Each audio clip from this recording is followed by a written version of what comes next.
Just an Average Fantasy Football Podcast.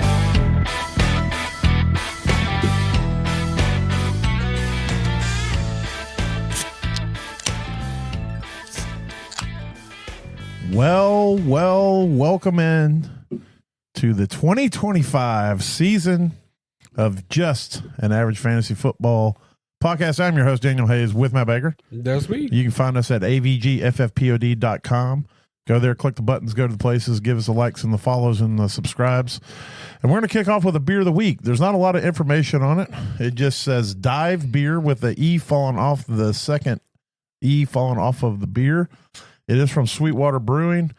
I'm taking it to be just like a regular light, chilling with the homies beer. It's only 4% alcohol, so let's give it a... It's nothing special. Nothing. It's not bad. Yeah, it's just a lager. It's a Miller Lite. It's got a little bit more flavor than just your average light lager, but it's not bad. It's a beer that you drink when you're mowing grass. Definitely. Definitely. Something like that. I don't know how much it costs, but I don't know. It probably costs more. I mean, I would rather get the natties than this. That's what I was saying. They're a lot cheaper. If it comes to paying, couple dollars extra to get this over, your run of the mill. Yeah. That's the problem when these breweries like Sweetwater or whatever, who have these kind of specialty beers, try to dabble into the, tailgate party, the mass market, essentially. Yes, standing around the bonfire beer, they're always overpriced because they can't produce it as cheap as the bigger guys do. They can't release it that cheap. But it's not a bad beer. I mean, it's got a little, like I said, it's got a little bit more something to it than your average lager. With those mass-produced lagers, a little more depth. Yeah, maybe it's because maybe this is not a rice beer because all those beers are made with rice instead of hops. Yeah.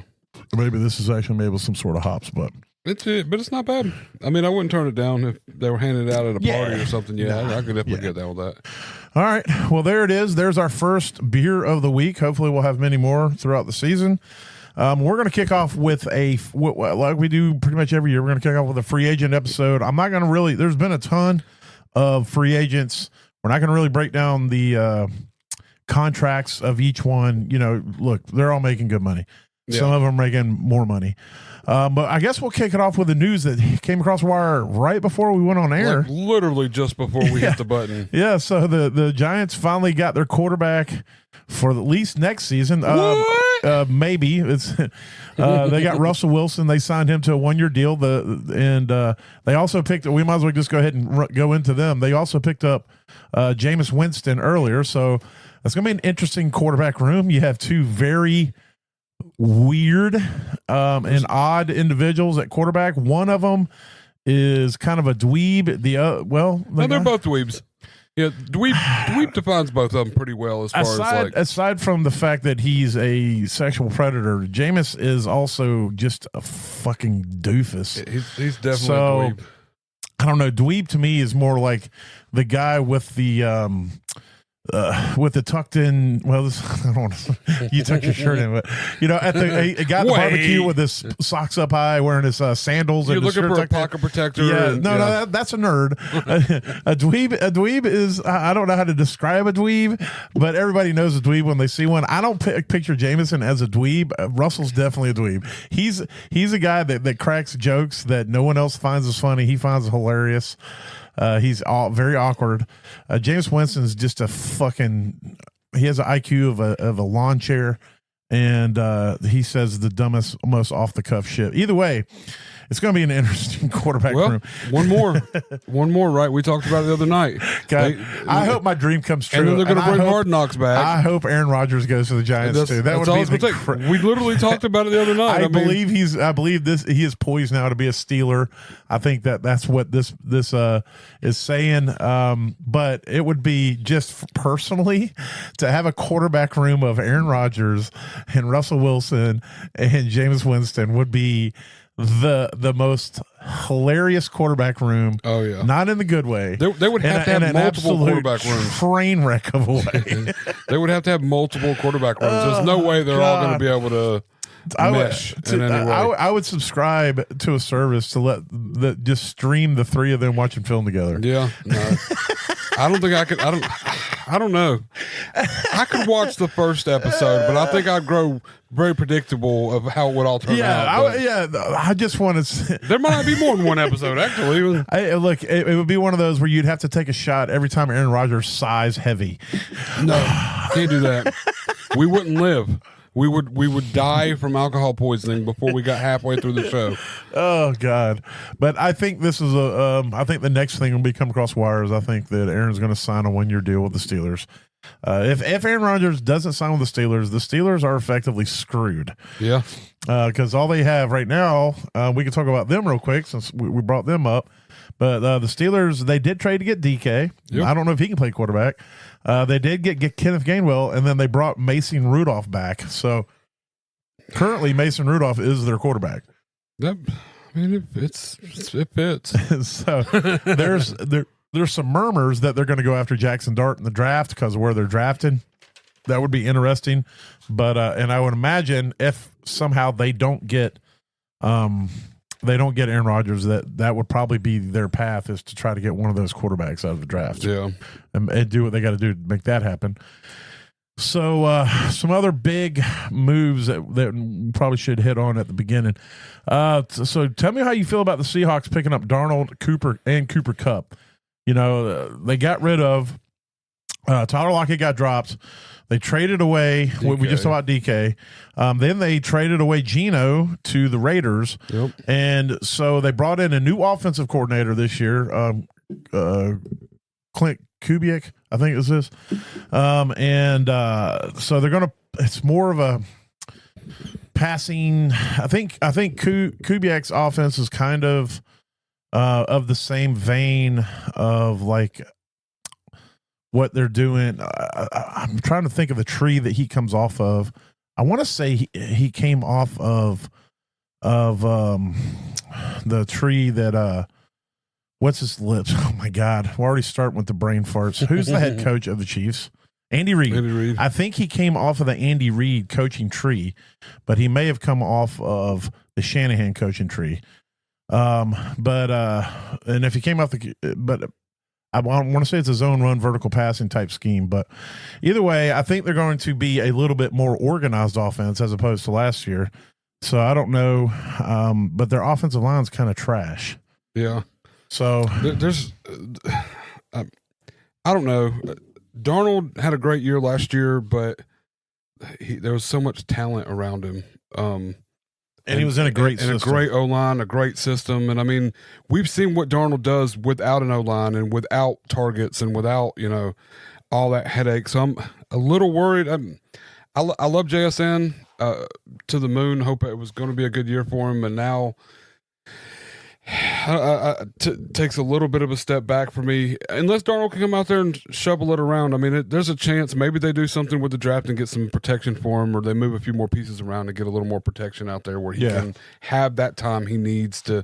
Because JSN can be like a Justin Jefferson light kind of deal, or, like a Jordan Addison plus kind of situation. And Cooper Kupp, he's a target hog. He can get open when he's not the only guy on the field. Right. So, I mean, there's a good chance that they could play well off of each other. I mean, Puka came out and did so great because they were just covering Cooper up, so worried he's going to get all the targets. Right. And then we saw last year there was a little more share between it. So, I don't know. Last year Cooper Kupp kind of started out good and then he was non-existent at the end of the season. Yeah, exactly. So, I mean, I don't know. It's kind of one of those where I hope that it turns out well, but I don't really like it, if that makes sense. Like for fantasy wise. Yeah.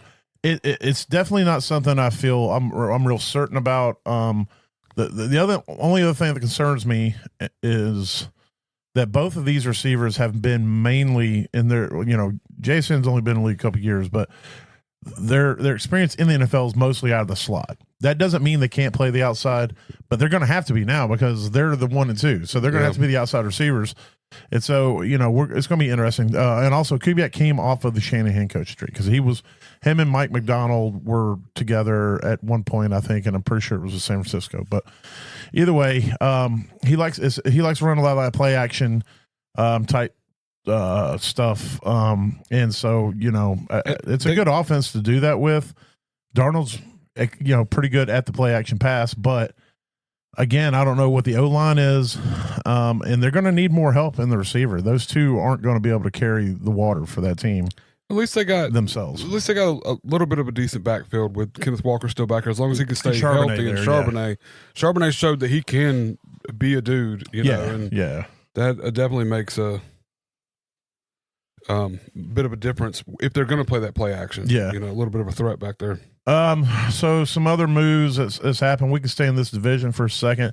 The 49ers went and got Mac Jones, Demarcus Robinson. Demarcus Robinson to me is interesting in that offense right now because they're currently, you know, they got rid of Debo. They were trying to move Ayuk. I think they're still trying to move Ayuk. Right now I look at Demarcus Robinson might be the number 2 or 3 depending on what Jennings is. So and then Mac Ricky Jones. Pearsall. Oh yeah, I forgot about Pearsall, the rookie there. Yeah. I'm sure he flashed a little bit. He's probably going to be the slot guy, the kind of jack of all trades guy, the Debo Light deal. Exactly. But I think Demarcus Robinson can compete against Jennings for that other receiver role. Oh yeah. So I don't think it's going to be anything where we're going to be like, oh my God, you got to go get Demarcus Robinson, but I think he could be interested in a deep flex play. Oh yeah, deeper leagues, stuff like that. Especially in a 14-man league or something. If you're drafting late in the end of it, can't figure out what to do with your last pick on a redraft or something. Right. Or if you already have him in a dynasty, I mean, I wouldn't drop him at this moment till you see what happens when the season goes. Other big moves in that division: the Rams got Devontae Adams, essentially to replace Cooper Kupp. Devontae Adams wasn't bad last year. He went and played with his best friend, and he got hyper targeted, so that did help. But we do know that Stafford will also hyper target. Oh yeah, they re-signed Stafford too, which is they did re-sign Stafford. So, I'm if I'm in a dynasty and I'm competing, I'm not afraid to go out and get Devontae Adams for I'm not going to spend an arm and a leg to get him. You could probably get him cheap. I mean, just because I think a lot of people saw a decline last. I mean, he didn't do bad, but it was a decline nonetheless on the amount of targets he had. It was definitely declining before he got back with Rodgers. Yeah. Once he got back with Rodgers and that stint, he was on pace for like almost 200 targets. It's crazy. Yeah. But I'm saying like as far as the targets were, but he wasn't catching everything. You know what I mean? Right. Like there was a decline in his production, and I think that a lot of people think that he's cooked and him going to the Rams isn't going to make a big difference. But I don't feel that way. Like I think you can get him for a good deal right now. Yeah, I mean, I'm not expecting wide receiver 1 numbers out of him, but I think he has the potential to get there depending on what this offense is. But if I can get him and he gives me wide receiver 2 numbers, I'll be pretty happy about that. You stick him in your flex and you only give up a second or late second or mid second or something, that'd be great. Yeah.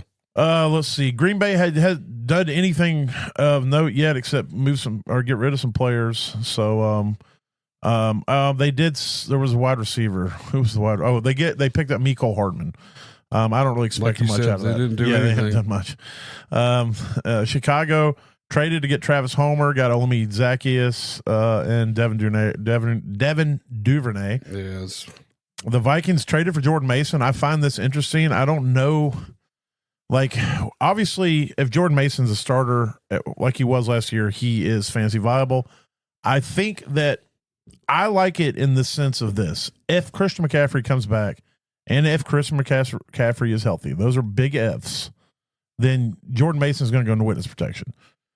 Now, if he goes to the Vikings and Aaron Jones is there and healthy, then Jordan Mason's going to he'll get more work playing behind a healthy Aaron Jones and he'll get playing behind a healthy CMC. Yes. Is basically the point I'm trying to make. Which is why it's good. It's a good fit. And it's a good fit for Aaron Jones, in my opinion, because last year he kind of was the only option in the backfield, and you could see there were games when he was showing his age. I'll put it that way. And I think them re-signing him and wanting to keep him is a good thing, but getting him a little help in the backfield is a plus for both sides because you could see more big runs out of him instead of this 3 and then they have to throw the ball, or 2 runs and they have to throw the ball. He can have that breakaway where he sits on, gets his break, and Mason can have a little. And Aaron Jones is getting up there in age. I don't expect him to fall off drastically this year, but we have seen players in the past. Austin Eckler comes to mind, where one season they were really good, and the next season they disappeared. Yeah. And if that happens, then there is a small percentage chance that Jordan Mason can become the guy this year. And then we also know, despite the fact that Aaron Jones did play every game last year, he has a history of missing games in the season, more so than playing the entire season. So, like I said, watching him, you can kind of see his age in some of the games. Like he would be out there, but he didn't look like Aaron Jones. He looked tired and beat. Like he had to be out there. So I like it. I mean, even as a Jordan Mason owner, because Aaron Jones isn't going to be there forever. And this could be, if he does well, he could easily take the backfield over the next year. So. Yes. And I felt like Jordan Mason was getting pushed by Garindo out there anyway. I think Garindo will ultimately be a better running back than Jordan Mason. So I think Jordan Mason is a really good back. Don't get me wrong. But I think that Garindo would have eventually taken his spot because he's faster and he's a better runner of the ball. So I think this gives Jordan Mason an opportunity to flourish and have more long-term value, I think, in Dynasty than he would have had he stayed at San Francisco. Truth.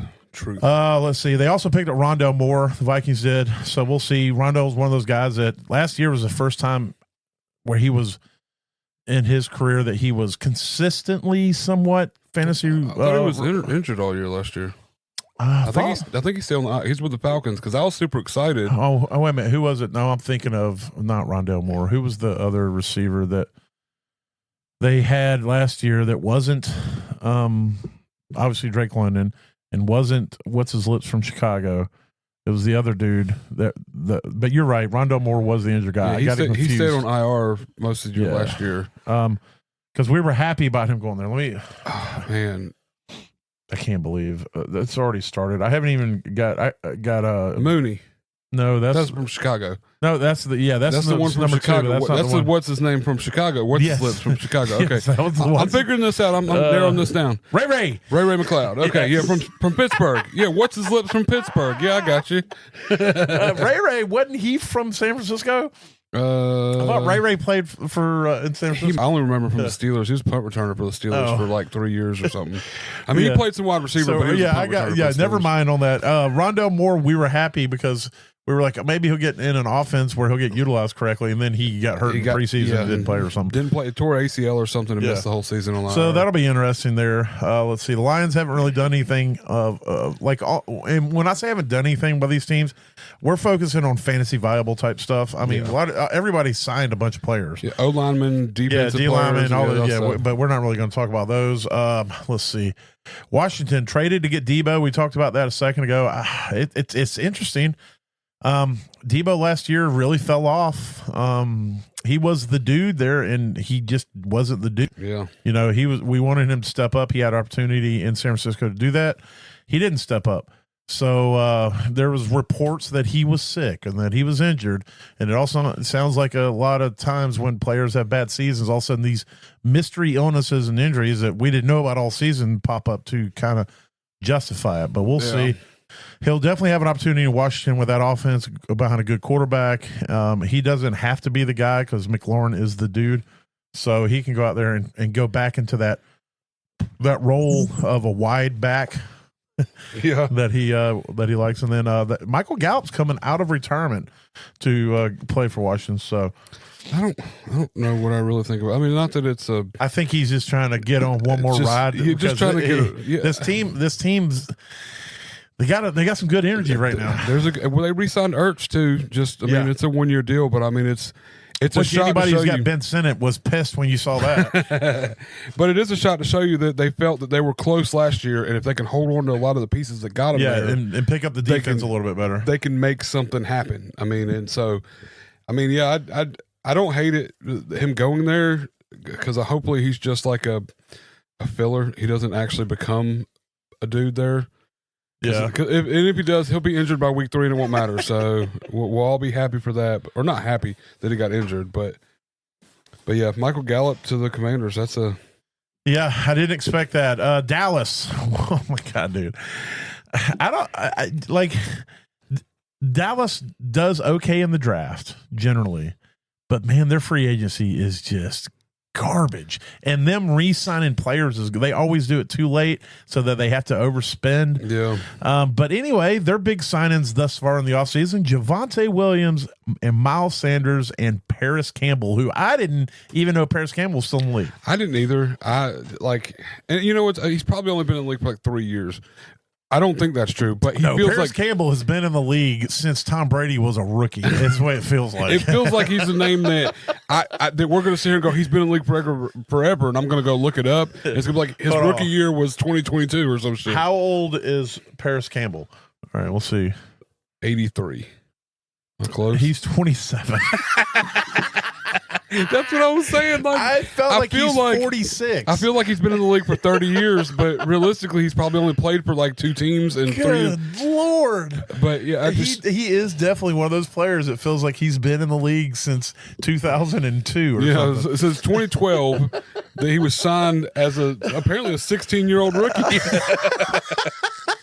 That's crazy. And the Javonte signing's kind of I don't know, like I don't know what to think about Javonte. He had so much talent coming into the league, and then he got injured. Man, the injury really screwed him up, and I don't.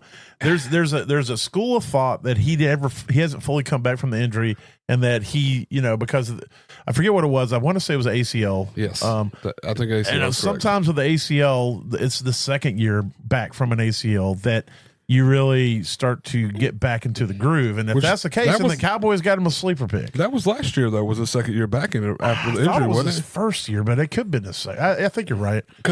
My problem... Maybe he just needs an extra year. Well, maybe he needs to just be the only guy that they want to play out of the backfield. Well, see, now they got Miles Sanders there. They're going to run. We're going to run a committee of Miles Sanders and Javonte Williams. Yeah, it's... And so, and then what's going to happen is they're going to go draft somebody. Yeah, and then we're not going to hear from either one of these guys. Well, or they're gonna run one of these guys over the rookie who's clearly better, like they did when they ran Zeke over Rico Dowdle forever, or when they ran Zeke over Tony Pollard forever. You know, they always have a preferential lean to the established veterans in their lineups, and then they do the younger talent. So well, I've been holding on to enough Javonte to where he needs to blow up this year. It needs to come to fruition. I mean, I got good deals on him. Yeah, like 2 years, like the preseason 2 years ago. Yeah, you went all in on Javonte. I did. I went and got him everywhere. Everywhere you could get him, you were paying out the booty. Well, I got some really cheap buys that I thought was on it. Now it didn't work out cheap.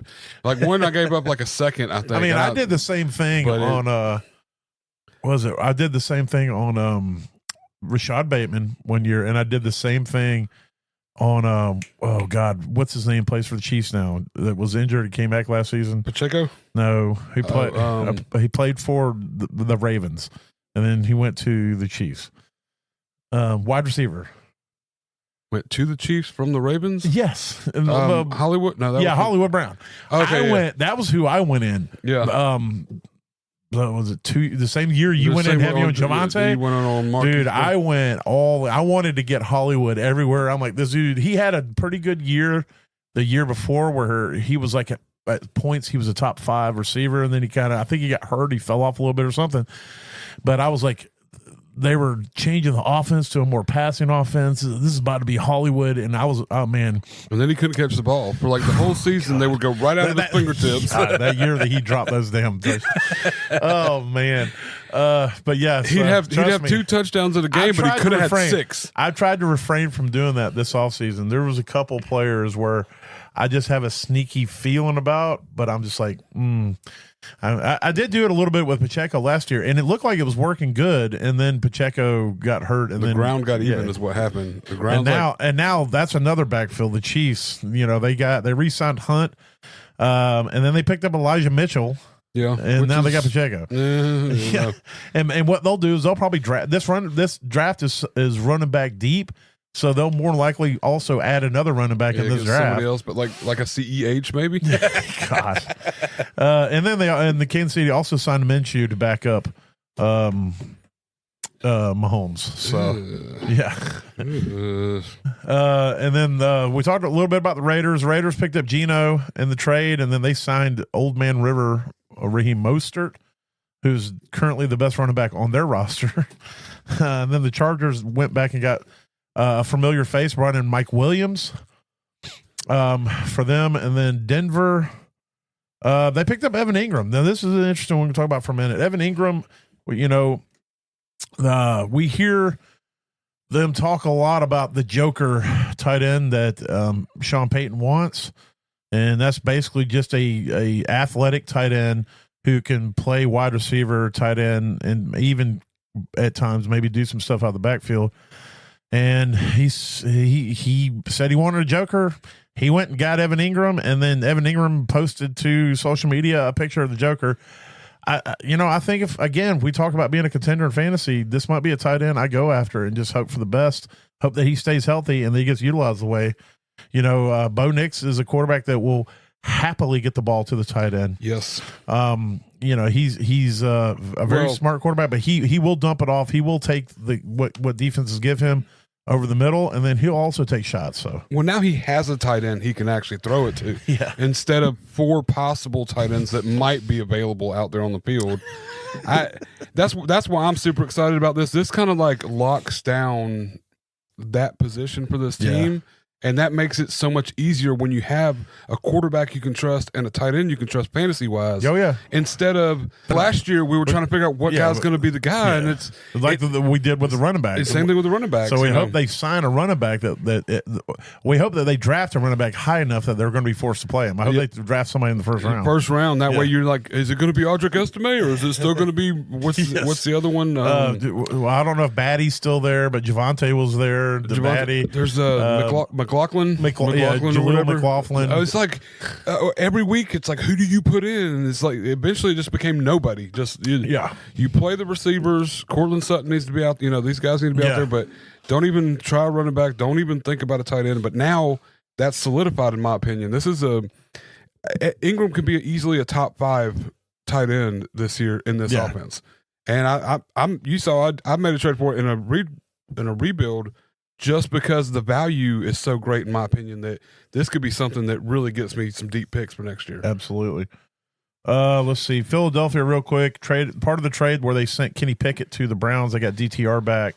They also picked up Harrison Bryant and AJ Dillon. I only mentioned Harrison Bryant for the simple fact of they are or were. I'm not sure if they still are, but they were actively shopping Goddard. So. They were actively shopping him to trade, and so Harrison Bryant would have been the top dude. They must not like Galacatera. Oh, yeah, that's right. I forgot about Galacatera. It reminds me of Galaga, but it's like Galacatera, yeah. I really like the last name. And he kind of had a couple moments here or there, but it wasn't promising in the absence of Goddard. It was definitely a better tight end. 100%. Yes. And then they picked up AJ Dillon. I think that was just mainly to help with the tush push. Oh man. Could you imagine? Oh my God. If Dillon, Barkley, and Hurts are all back there. I think that will be what the tush push will be. It's going to be like 4th and 5, and they're still going to get the tush push because they're going to lift him up. Here's what they're going to do: they're just going to run the tush push next season. The whole every play, and they're going to get 3 or 4 yards every play, and they're just going to march down the field with a tush push, and then score touchdowns. I think let's say Jalen Hurts is going to have 78 touchdowns next season. Jalen Hurts from waist to top of his fully reached is probably 3 yards. So if Saquon can take one part of the tush, and AJ Dillon can take the other part of the tush and just lift, and then let him fall forward. He's going to get 4 yards every time. Or they could run AJ Dillon at quarterback in the tush push, and they could let Booty Cheeks. They would have plenty of space to grab onto. It's going to be the cake push. The dump truck push. Whole new meaning to cakewalk on the field out there. They're going to be. Oh, Lord have mercy. Let's see. Carolina picked up Rico Dowdle. I find that to be interesting just in the fact of fantasy viable. I don't think he's going to be much definitely not what he was last year. But as a Panther fan, it makes me feel better that if something happens with Chuba, I think Rico's a pretty serviceable running back. I don't expect him to, break any records, but he was 1,000-yard rusher last year. He can catch out of the backfield. Him and Chuba are very similar.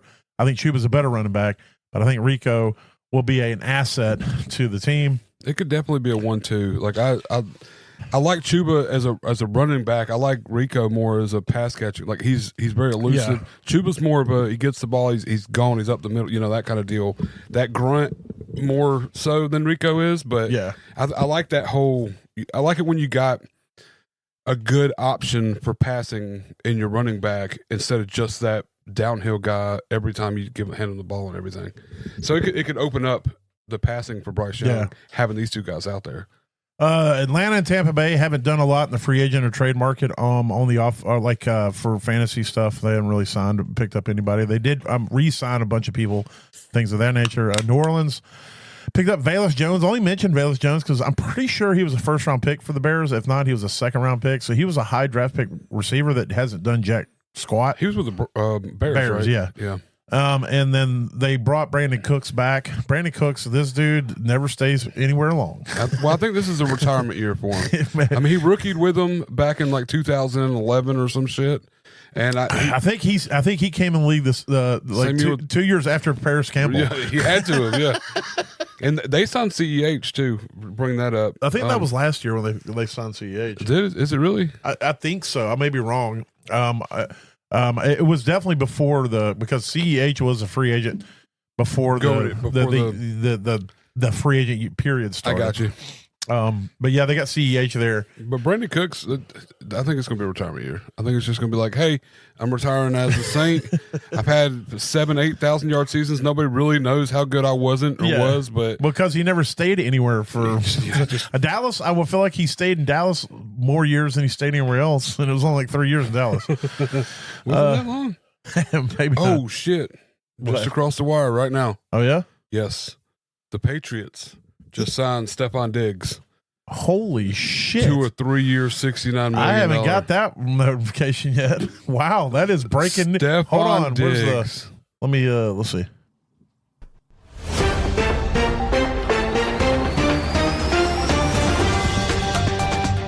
This just in. New England Patriots are signing wide receiver Stephon Diggs to a 3 year, up to $69 million deal per Adam Schefter. Nice. That's good. That's Adam Schefter, by the way. Schefter.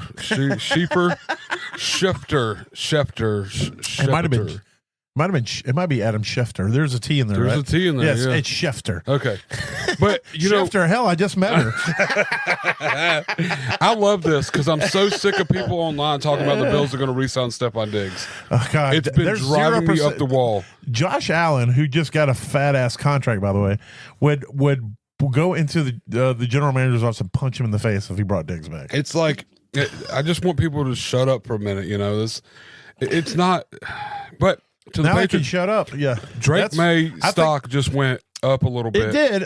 I think that Stephon Diggs is a little bit of a locker room cancer, but if he's the only guy there, it doesn't matter. That's what he's going to get all the targets. Booty showed up a little bit, Demario Douglas a little bit, but they don't have that guy on that offense. So this is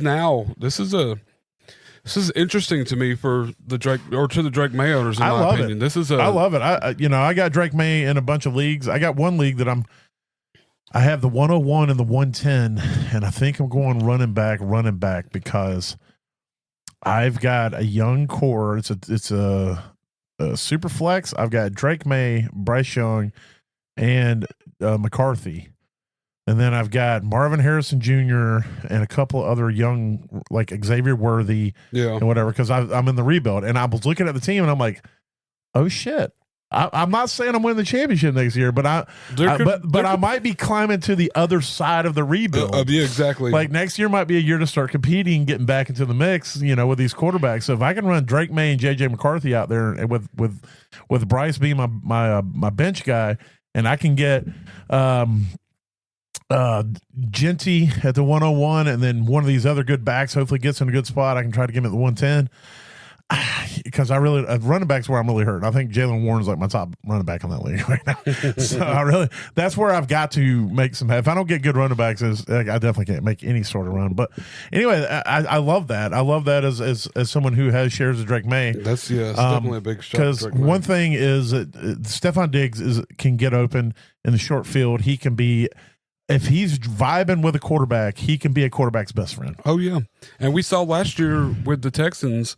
Like even with Nico and Tank Dell out there, Diggs was still getting his money out. Oh, he was. He was. Diggs was still getting because he gets open. Exactly. One thing Diggs does, Diggs gets open. Oh yeah, and so that's a big thing. I like that.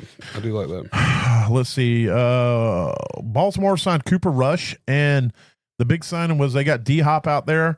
I think D Hop's obviously on the back end, the last leg of his career. I don't know what he has left in the tank for fantasy, but it's going to be interesting to see. It does hurt. I think it hurts the Rashad Bateman. I think it also will put a little damper on your guy, Flowers. Yeah. Because I think D-Hop operates kind of in that same space now. He's not much of a down the field guy anymore. I don't think he has that speed, and that's really where Bateman lives. But I don't know that he's good enough to push them take too much from him. Yeah, or if it's even really going to make that much of an impact. I mean, we saw last year, even with the Chiefs, it was kind of floundering. Yeah, it's just all going downhill. Not downhill. He's coming to old. It's coming to the end he's here. Getting old. Let's see. We talked a little bit about the Bills. Josh Allen. I will bring up these contracts. 6-year, $330 million. So that was more of a team play because because they backloaded it and they gave him guaranteed. Exactly. When they moved it around because he was already still under a 3-year deal, still for 3 years, but they stretched it for 6 and moved it around so they could have more for this year. So they can sign Shakir to a 4-year, $60 million. They can get Shakir. If you got Shakir in Dynasty, that was very good for you because that means that he had a good year last year. That they're putting their faith in him. Yep. He's the guy there right now. Mm-hmm. Keon Coleman did not step up last year and take the reins. He dealt with some injuries too. He did. I'm not giving up on Keon, but I'm just saying that Shakir is right now. He's Josh Allen's best friend. And they signed Josh Palmer. That was a pretty good, substantial contract too. So, which is crazy to me. I mean, I don't know. He hasn't done anything. I felt like they could have kept Mac Hollins for cheaper.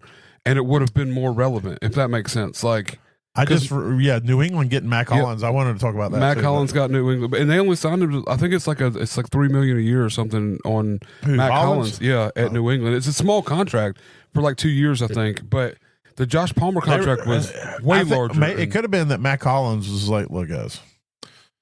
Which it doesn't make sense because he went to the Patriots. But I was thinking maybe he was just like, it's so damn cold up here and me being barefoot all the time. Have you seen his videos though when he does his cold practice? No. So the Bills training they probably got rid of because he's so fucking weird. Their training facility has what they call a cold room, and it's like negative 12 degrees, and they actually go in like not naked, but they go in like their skivvies, Yeah. And they stand in there for 20, 30 seconds at a time to cold prep their body. Yeah. To get their body, ready for the temperatures out there and everything. He goes in there for 4, 5, and 6 minutes at a time.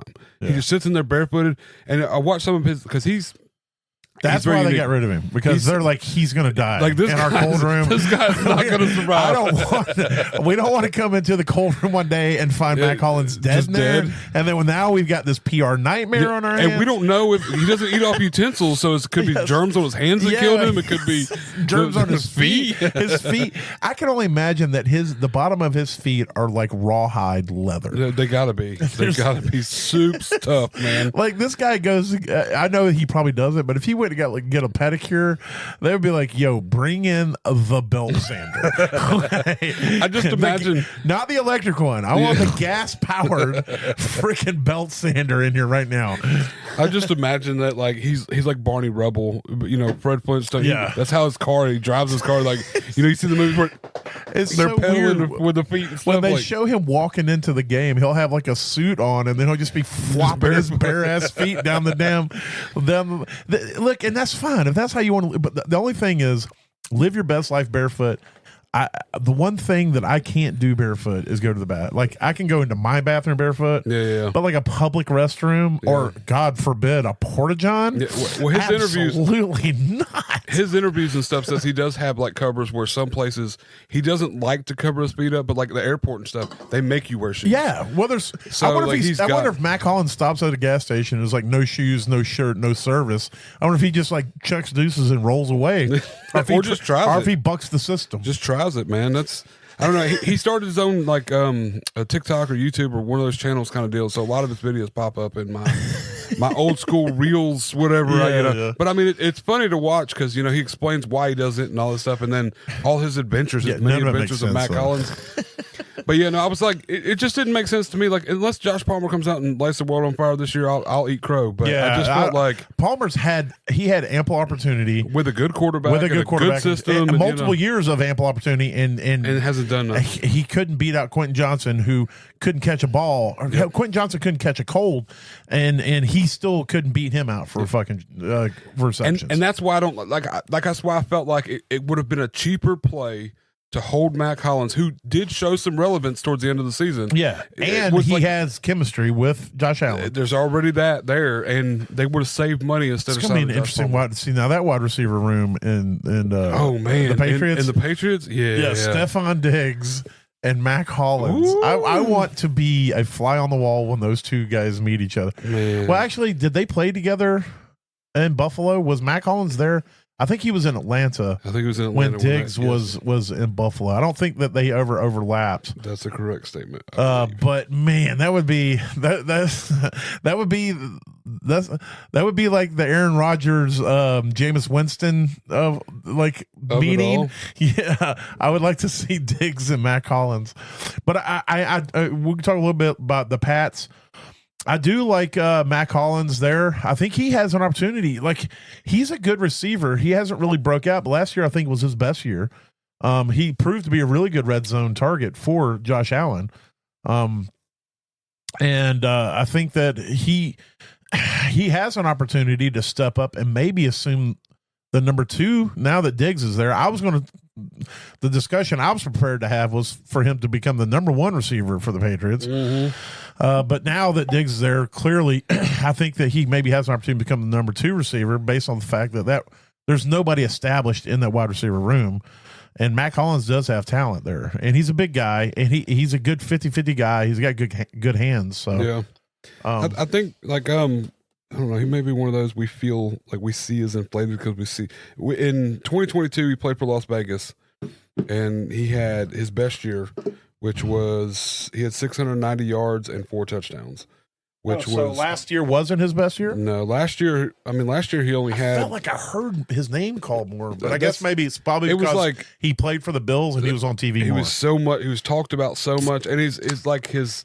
When he did have a play, it was like game changing, if that makes sense. Like, I didn't realize he came in the league in 2022. I figured he'd only been in the league well, I guess that's right, 3 years. This is going to blow your mind. He started in 2017 on the Philadelphia Eagles. Oh, well then, never mind. Never mind. Yeah. He is what he is. He's 31 right now. Yeah, never mind. He is Paris Campbell, but in Mack Hollins form. He's actually Paris Campbell. Somebody, look, I know what it is. He should be 27 and Paris Campbell should be 31.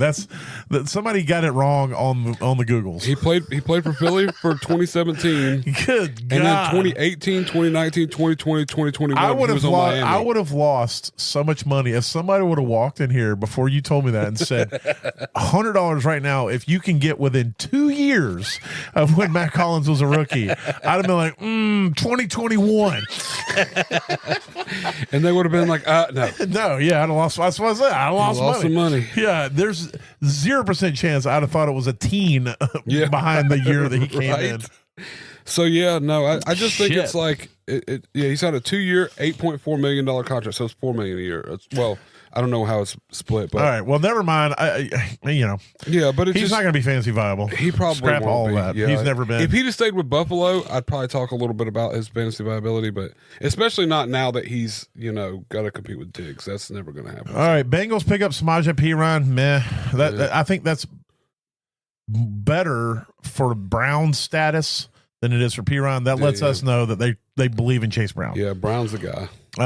And so let's see. Houston went and got Christian Kirk to Houston's interesting, although their wide receiver room, if everybody's healthy, with Tank Dell, obviously with Nico Collins, who is just an absolute fucking monster. And Diggs gone now. So Diggs gone. So Kirk will have some a chance there. And the good thing for Christian Kirk is he can go back to the role of not having to be the dude. Yeah. But they also got Justin Watson and Braxton Berrios, so do with that information what you will. The Colts, this is also interesting. Daniel Jones for the Colts, they're going to have a battle. Basically, the Colts are like, look, Anthony, if you want to be our starting quarterback, you got to beat Daniel Jones. And if you can't beat Daniel Jones, then you're not going to be our starting quarterback. Daniel Jones is going to go hold my beer, and he's going to beat himself. And then Anthony Richardson's going to get injured watching him. I can go ahead and tell you right now, if I am starting a team and I've got to pick between those two, I don't need to see him on the field. I'm taking Daniel Jones 10 out of 10 times. Yeah. Anthony Richardson is the superior athlete by a landslide, and Daniel Jones isn't a bad athlete. He's got pretty good legs. He at one point he was clocked running over 20 miles per hour, so he's got decent speed at the QB position. But Anthony Richardson just blows goats at throwing the ball to the right, at being a quarterback, yes, at being an actual quarterback. I would rather take Anthony Richardson and just really try to convince him to play another position. Yeah. Like what? Put him out there tight end. No, I don't think he's too small to play tight end. Wide receiver, safety, something like that. 6'4", 244. He could probably play tight end. I guess he's right at that cusp. I mean, right at that. Yeah, he is. Yeah, he could be. I think about the blocking side of playing a tight end. Yeah, he probably like he would be basically just a receiving tight end. Yeah, he would only be. He would be like Gesicki. Gesicki's like blocking. I don't know what the fuck that is. That means. I think if I had their team, I'd probably start Jason Bean at quarterback, who is the third string. If I had their team and I wanted to compete, I'd have kept Old Man River Flacco. Yeah, or went out there and tried to get Aaron Rodgers. Yeah. But yeah. So they're basically telling him that he's got to beat out Daniel Jones. I think he'll probably start the season at quarterback, and then he'll shit the bed a couple times and then get hurt, and then Daniel Jones will take over. You know, Daniel Jones is younger than Mac Hollins, in case you were wondering. But is he younger than Paris Campbell? They're the same age. There's no way they came in the league at the same time. There's 0% chance. Oh, let's see. Go figure out what year Paris Campbell came in the league. Daniel Jones came in 2019, so let's go check Paris Campbell. Paris Campbell came into the league in 2009. Okay, I don't give a shit. He was probably. It does feel like he's I swear to God, when I saw that he was 27, I felt like I went back in time. 2019 was his first year. It doesn't make sense. It doesn't make sense.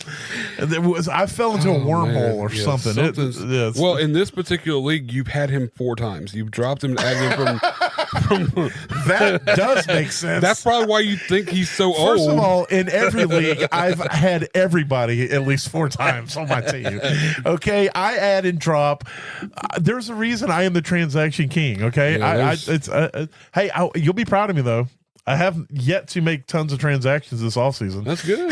It's good. You got to dial it back just a little bit. I'm trying to be less tinkering, but it's going to fall apart at some point. Yeah. Let's see. The Colts. They also picked up Khalil Herbert. That's just to be the backup for JTT. Yeah. Jacksonville.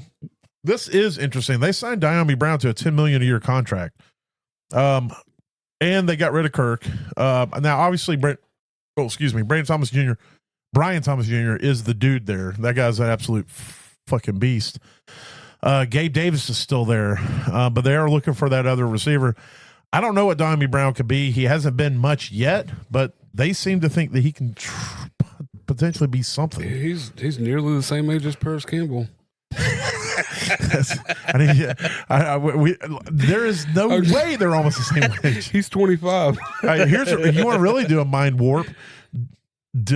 How old is DJ Moore? Oh, he's probably like 22 this year. He's been in the league for 6 years. He's been in the league since he was 12. I'm pretty sure. Nick Mullins also to Jacksonville for DJ Moore's 27 this year. Yeah. So here's what's crazy. You're gonna sit. Yeah, he's been in the league twice as long. 7 years. Like what year did he come in the league? 2018. Yeah, so he's been a year longer than Paris Campbell. Yep, so 1 year longer. And he's a year younger. Well, almost a year because their birthdays. Yeah. So Paris will be 28 before DJ Moore turns 28. So. Let's see. Miami. Also, Westbrook-Ikhine to Miami is interesting. That's a low key ad for me in Dynasty. I'm not spending much, but I'm trying to get him as a throw in.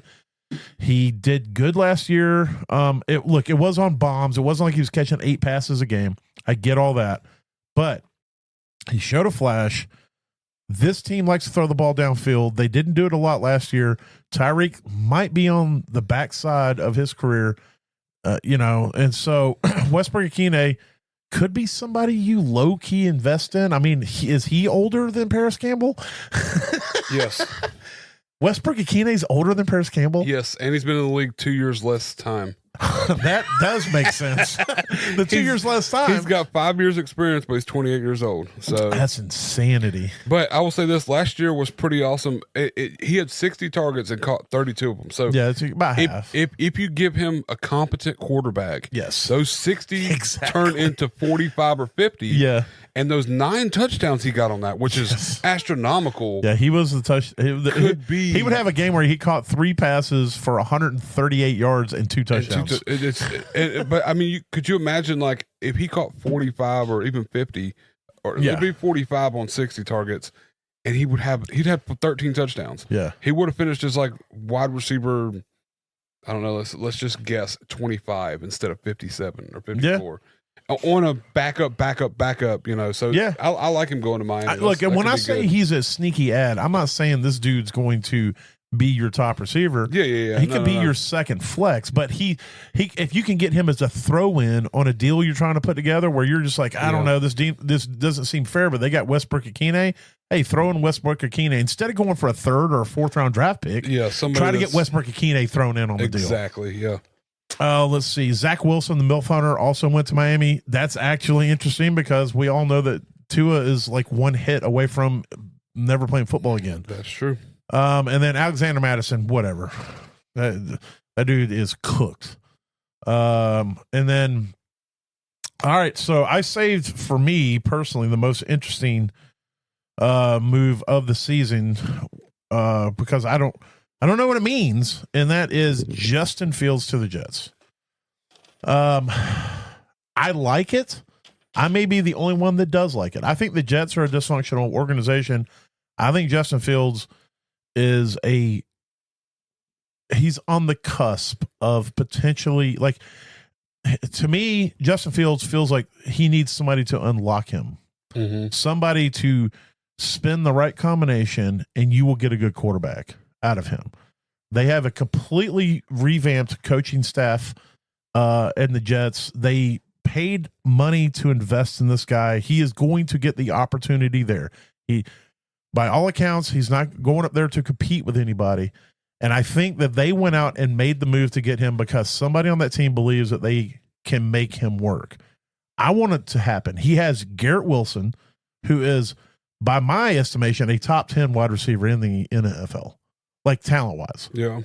And they did go out and get Stone Smart, which I also find interesting because last year Stone Smart, in the brief time that he got to play when Disley got hurt for the Chargers, he's a super athletic guy at tight end.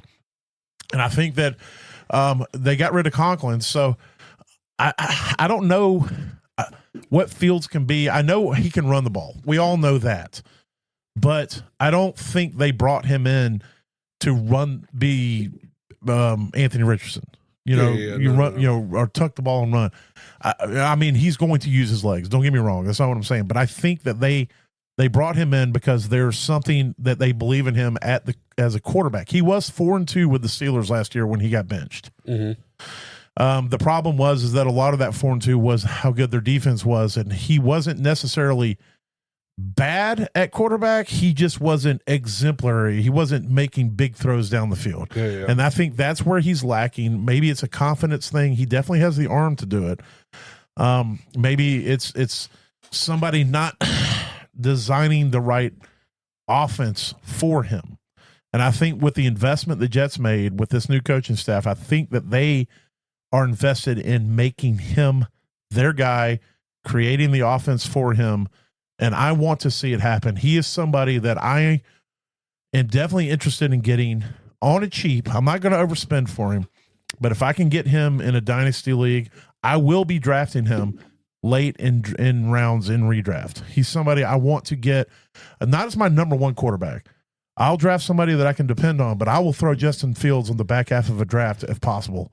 And just to see, because of what his potential is, what he has done. And I think that Garrett Wilson and him, can finally. We saw what he did with DJ Moore when he did hyper target him. He did make him something. He even made Darnell Mooney something for a minute in Chicago. So he has the potential to do that, and he hasn't had the best offensive schemes for him since he's been in the league. Yeah, he came into a terrible situation in Chicago, and then that coaching staff got canned, and then the next coaching staff, they're like, we don't like this guy. Yep. Then he went to Pittsburgh, and it was Arthur Smith who wants to run the ball, and then they're like, no, we want Russell to be the guy. And I think now the Jets are like, nope, we're going in. We went in on this guy. They didn't go all in. They didn't spend getting $30 million a year, but I feel like the contract was close to $20 million a year or something, and I think with incentives possibly. And so that's not, maybe it's $16 million a year, but it's not chump change. 2-year, $40 million. Yeah. So it's $20 million a year. And so that's enough money for me to think that they really believe in this guy. Yeah. $30 million is guaranteed too. Yeah. So, yeah. And so I don't know. How do you feel about it? How do you feel about that situation? Am I crazy? No, I think that you got old man Tyrod Taylor over here going, hey, I see this guy and I see a lot of potential in him. They're similar in their styles. Like the being able to run but wanting to throw the ball. I think when Justin Fields played for the Bears, all 3 years there was a lot of timing issues. The blocking wasn't the greatest. Well, he held the ball a lot. He held the ball a lot, and it's all rookie. It's all young stuff that you get over. And when he played with Pittsburgh, there was a lot less of holding the ball and scrambling around and trying to get it out. But he didn't have he didn't have the confidence and the time to get it downfield. Exactly, to really push the ball. And I think the Jets. He ain't a YOLO thrower like Russell is. He's not a gunslinger. Exactly. He's not going to play. He's not just going to he wants to feel confident and pray for the best. I mean, he played 6 games. He only had 1 interception all 6 games. So now he had 5 or 6 touchdowns, something like that. But I mean, it wasn't a great fit for him in that. So maybe aspect. if you could add some attributes, add it to his aggression. A little time and tell him, look, trust yourself and just put the ball out there. I think with someone like Tyrod Taylor kind of helping coach, that veteran that, hey, look, I've thrown interceptions. I've played this game. This is what you got to do. You get somebody that is similar in style, kind of helping push him along. I think Fields has a big year this year. I'm putting my money where my mouth is because I went out and spent, I don't know, I think I've got like $1,300 invested in rookie cards for him now. Yeah. So that when the Jets are freaking 7-2 mid-season because of Fields, I can dump them off and make money off of them. But I mean, I don't know that it's a long-term thing. But I do feel that there's enough there with Garrett Wilson and with Breece Hall and Braylon Allen. Yeah. They've got the backs that can help that RPO option, bring pressure back and all stuff. And then who knows what, Alan Lazard might step up a little bit again, or Malachi Corley, the rookie. Yeah. I haven't seen a lot out of him yet. Well, and the thing is, too, I can't remember the offensive coordinator's name, but he was, if I remember right, he was the passing coordinator for the Lions, which means he worked in their offense. Yeah. So you look at what the Lions did and how they worked with Goff and how they have that ability. Now the O-line is definitely something they've got to strengthen, but they like to play a lot off that play action. They like to do that, and then they like to take their shots, but they like to have that guy over the middle too. So, I think with the offense that's coming in, the defensive minded head coach, Aaron Glenn, I think the Jets are I think they want to do different than what they've done, where they just threw something out there without a whole lot of thought. Yeah. And I think that this year they put more thought into it, and they brought in some people who weren't just going to go sign the big name and then let the big name tell them who the fuck to bring in and have all this dysfunction going on. It's like, no, we're going to build a team. We're going to build a system. And then I think that they designated Justin Fields as who they're going to design this system around. And that's who they want. And I think they targeted him. They went for him specifically with all these other quarterbacks. They could have went Sam Darnold, even Russell. I know they weren't going for Rodgers, obviously, because he was there. But I just think they were like, nope, this is who we want. This is what we're going to do. And we want to build around it. And I think that speaks a little bit towards the confidence that I have in what he's going to be able to do. So I don't know. But I wouldn't be surprised if we hear in the next few days or within the next month or something that the Jets go out and grab a somewhat semi-star of another wide receiver. Oh, for sure. Are they drafted guy? I don't know where they're drafting. There's really only a couple of receivers that would really. I was trying to pull up the list to see who's still available right now as far as names are concerned. Oh, I don't know. There's a ton of wide receivers out there. I may be wrong, but they could go after Tet. I think. I don't know how high they're drafting, but it's not going to be like they're drafting fairly high. So Keenan Allen still is available. Amari Cooper's available. Keenan Allen would be interesting. And that's somebody he's played with before. Fields has. That's so. True. I mean, there could be maybe not necessarily like super chemistry, but there could be something there. Like I said, Amari Cooper's available. None of the rest of these names or anything. I mean, Tyler Boyd maybe. It's a name that. Yeah, Tyler Boyd's interesting, but I don't think it's nothing that's going to. It's not going to be a big game changer or anything. So they got the 7th pick. I don't know if they get Tet McMillan at 7. They might, depending on what Travis Hunter, where he goes and all that. Yeah. So I mean, we can dive in more of that next week when we start breaking down the draft and these picks. But I think they're definitely going to invest in another receiver. I do believe that. And they may invest in 2. Hell, they may bring in Keenan and then also draft a rookie. Yeah, and get somebody younger. If they get Keenan Allen, I'll be pretty stoked about that. I'm going to be honest. As far as I'm definitely not a Jets fan, but I'd be stoked as a Justin Fields opportunity. I mean, yeah, you know, somebody who believes it. Yeah, that veteran and Garrett Wilson. Like I really want to see Garrett Wilson thrive. I've seen interviews of this guy. I saw him on Hard Knocks. I think at his core, I really like who Garrett Wilson seems to be. Yeah. I mean, you obviously don't know these people exactly, but the what I've seen of him, I feel like this dude is a legit good dude, a guy who wants to succeed, and I think he's uber talented, and I think Justin Fields is also of that ilk. I just think that Justin Fields probably lacks a little bit of that, as the kids say, that dog in him. Yeah.